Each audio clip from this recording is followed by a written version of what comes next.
Chassidische Farbrengen could make Malach Mechoikin at least. And this is a special time for each one of us to ask him the Rebbeinu Shalom. Chassidische Farbrengen. Whatever each one of us needs. Bonne, Chayim, Zene, Reviche. Is it wife? Is it children? Is it parnos? Is it nachas from the children? Is it shidduchim? Whatever we need. Now is the appropriate time. And we ask him from the Rebbeinu Shalom that the Rebbeinu Shalom should give his brachas to each one who is here, to men and to women and to children and to everybody who is not here physically. But this Farbrengen is a reflection to everybody that we should all be able to get all the brachas of the Rebbeinu Shalom, whatever we need, in all the three things of Bonne Chayim Zena. Amen. Amen. Amen. I share with you a little bit about myself. I don't know how much you know about me. And even the people that know about me, I don't think they know about me. I was born in Moscow. Louder? Louder, yeah. Oh, okay. Thank you. I will speak louder. I was born in Moscow. In 1961. In 1961, Moscow with Yiddishkeit, you understand, it's not Moscow of today. It's a different Moscow. My father had to change 18 jobs not to be Mechal Shabbos. 18 jobs not to be Mechal Shabbos. From my father's side, I'm the 11th generation of the Baal Shem Tov. From my mother's side, I am 8th generation of Chabad Hasidim. Chabad Hasidim. My great-grandfather was the Chassid of the Alter Rebbe, and he saw 6 generations of Rabbi. He saw from the Alter Rebbe till the previous Rebbe. He was the Rova Bishinkovich, and he passed away by the age of 96. His name was Peretz Chaim. If anybody heard the family Chaim, this is from my mother's side. When I became 3 years old, my father taught me how to daven. And from the age of 3, I'm Baruch Hashem davening every single day. It takes me longer to daven. I know that when I'm coming into a shul, Baruch Hashem, everybody davens very fast. Most probably they had better teachers than my father.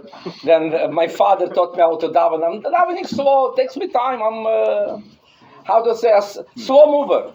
Takes time. Me too. Oh yeah? Oh good. Thank you. I have another friend. Baruch Hashem. Baruch, thank you. L'chaim. My father had only one track mind in his mind. Who will give his son chinuch? Just to you to understand, in Russia in 1960, if you send your child to a cheder, there is no cheder. But if you give your child Jewish education, this is 25 years in jail. Not less and not more. Then my father was thinking, who will he get to teach me? The Rebbe writes in Hayom Yom. There is a book of the Rebbe that the Rebbe wrote before he became Rebbe officially. In 1943, the Rebbe wrote a book called Hayom Yom. For every single day there is a message. One of the messages of the Rebbe writes the following: the same as a mitzvah, and every single Jew to put film every single day. It's a mitzvah and a father to think a half hour a day about the chinuch of his children, and he has to do the most what he could do, and more than the most what he could do, that his children should go in derech haTorah mitzvah. Then my father used to walk to job every single day, and my father was thinking, where will he get a teacher for me? Number one, who will be willing to teach me? Because if the government will catch, he gets 25 years. That was my father's only thinking. Just to give an example, my father did not work, not Shabbos and not Friday. Then you ask why my father did not work on Friday? Because my father used to go to the mikveh every single Friday. The mikveh was in Moscow. For Malachovka, where I was born, was my father was living. To go to Moscow, to the mikveh, used to take 3 hours each way. Then my father used to go every Friday to the mikveh. The mikveh used to take him 6.5 hours. Then he could not work on Friday also. Then no Friday, no Shabbos, and he used to work for that Sunday 2 shifts. Finally, after 2 years, he found somebody who would teach me. His name was Rabbi Dave Berber, Rabbi Srov Halevi Rickman. This is a Jew who his yortzeit will be in a few weeks. Was a very special Jew. That Jew had the privilege to learn the Lubavitch, but still by the 5th Lubavitch Rebbe, by the Rebbe Rashab in Lubavitch. And that Jew was older than our Rebbe by a year and a half, and he was learning together with our Rebbe in Cheder by Rebbe Zalman Garelik. Zalman Vilenkin, sorry. And that Jew was ready to learn with me. He was a Jew that throughout all the years never touched his beard. Throughout all the years, is it in Moscow, is it before the war, after the war, during the war, he protected his Tzelem Elokim. And he was ready to teach me. And let me tell you a secret. Even his wife did not know about it. And you know how I know his wife does not know about it? I will show you how I know about it. He came to my house the first day, was at 9 o'clock in the morning. That was in Rosh Chodesh Elul when I was 5 years old. He came to my house, and my father says to me, "That will be your teacher." You know, I was a child, 5 years old. My younger brother, my one and only brother at that time, was 1.5 years old. Thank God later, I'm a family of 10 children. I'm the oldest of 9 more siblings after me, on and horror. But at that time, it was only me and my brother, my younger brother. And we went out for the big house that my parents had was 2 rooms. Then from one room, we went to the second room where he's going to teach me. He taught me Chumash till 12 o'clock. At 12 o'clock, he says, "Now we're going to eat." I was so happy I can go back to my mother to eat. He says, "You're not going back to your mother to eat. You're going to your mother to take a sandwich. You're going to eat with me." You know, it's a different school. When the teacher says, it's a difference. You listen to your teacher. I went to next door to my mother. My mother gave me a sandwich. I'm coming in back to him. He went to wash. I went to wash. We washed. We ate. Then he says, "Now we're going to bench." He took a siddur. I took a siddur. We're going to bench. I will never forget the way he was benching. Forget about it. Benjamins. People don't count so fast. But even dollars. He was saying every single word. You could count the words. Baruch, Ato, Hashem, Elokeinu. The benching was every single word counting. I was a child. 5 years old. I wanted to catch my teacher by mistake. Yeah, you remember you were children? You like to do that. I also wanted. And you know, when you pray to God, God helps you. Right? And the teacher was benching, and I followed him. And suddenly I catch that he said a line that was not printed in the siddur. And I was so happy I catch my teacher with a mistake. It was the most happiest moment of that day by me. I catched him, and after he finished the bench, I said to him, hat gesagt, Shure, was steht nicht in Siddur? You said a line that's not printed in the Siddur. Yeah? That's why I wanted to bench with you. That's why I wanted to bench with you. And I look at him and I said, Rabbeinu Shalom, what do he want? He says then, Horacham hu yivorech es Adoneinu Mereinu v'Rabbeinu. The Rabbeinu Shalom should give a bracha to our Rebbe. That was the first time in my life, when I was 5 years old, I heard about the Rebbe. He says, before you saying Horacham hu yivorech es Adoneinu ba'al Beis hazeh, v'esime mirotze ba'al Beis hazeh, before you giving a bracha to your father and mother, number 1 is the Rebbe. That when I was 5 years old. This is the chinuch that I got. When I became 7 years old, I was already learning Chumash. I finished with Chumash. I learned Mishnayos. I started to learn even Hamaniach Sakad. That was my first Gemara that I learned with him. And the law in Russia, you have to send your child to school.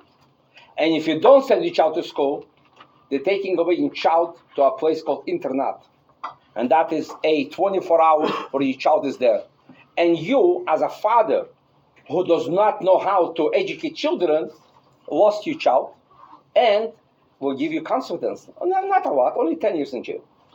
This is not 25, it's 10. They are lenient towards that. Now it was so terrible to go to school. In school you have to go on Shabbos. Later they changed it, but in the 60s you have to go on Shabbos, including 70s, I think by the 80s the change became. Go on Shabbos, Chilul Shabbos. Go on Shabbos, you have to see the Tado Yarmulke, a whole day. You have to hear words of kfirah against the Rebbeinu Shoyim.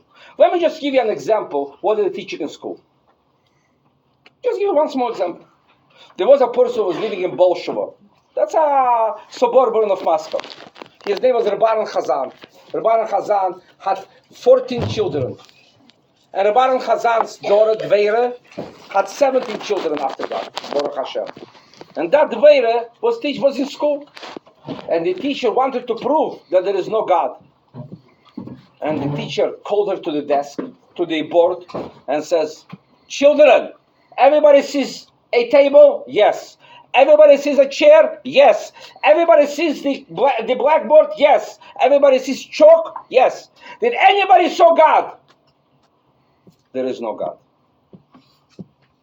Dvoira got up and said she wants to comment on the words of the teacher. Everybody sees a chair? Yes. Everybody sees a chalk? Yes. Did anybody saw the brain of our teacher?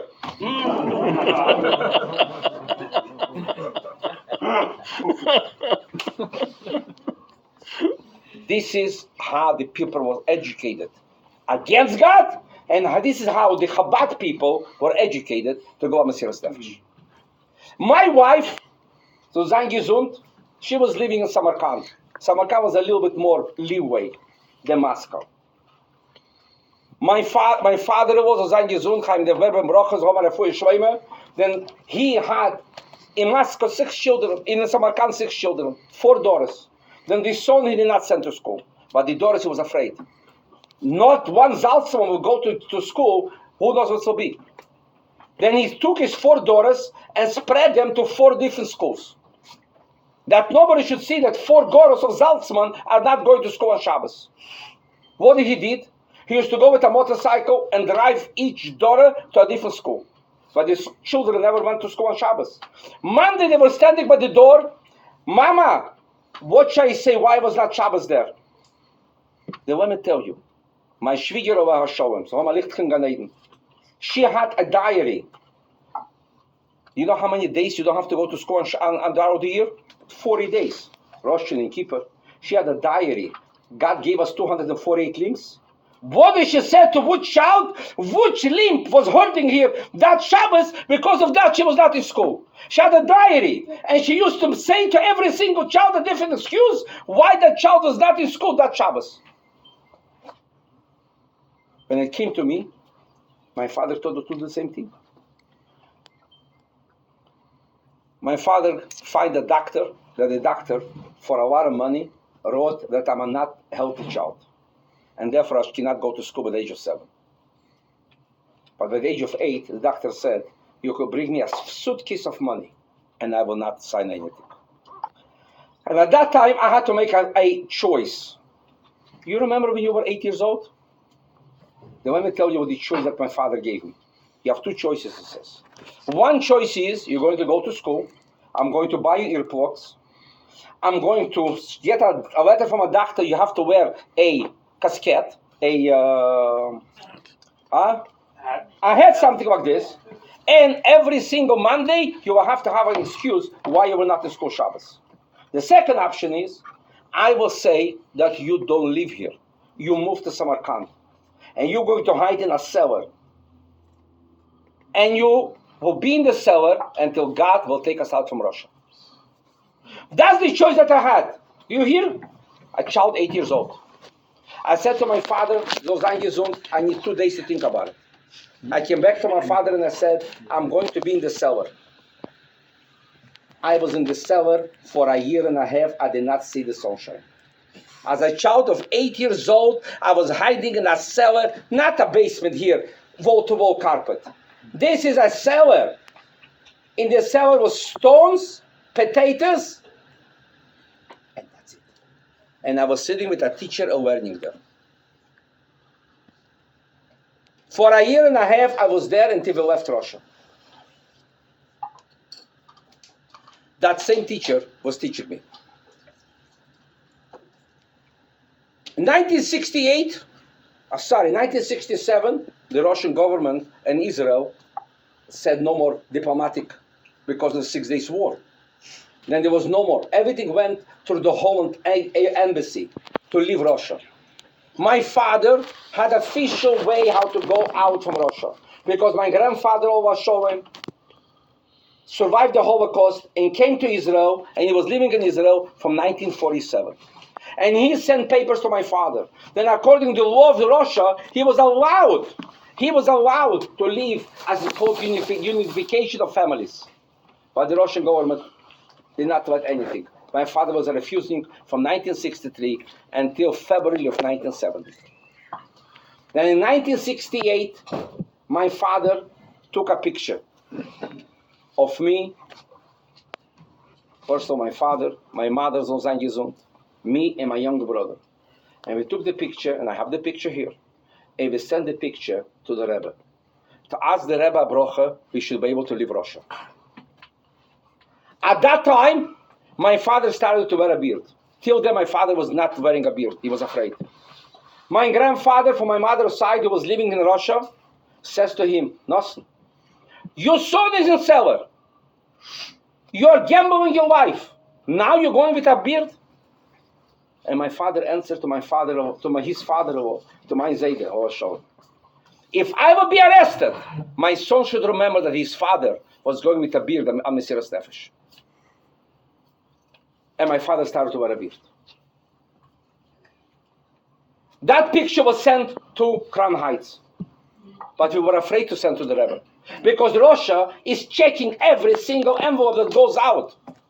What did we did? We sent a letter to my mother's first cousin, who was living in Crown Heights. And we wrote in the letter the following. Take the picture and give the picture to Zaidi.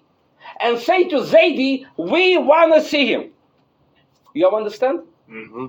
I'm sure you'll understand. Mm-hmm. 3 months later, we get a letter back from my mother's cousin. The letter says the following. We got your picture.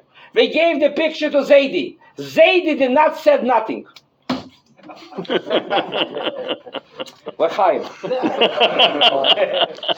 The commercial now.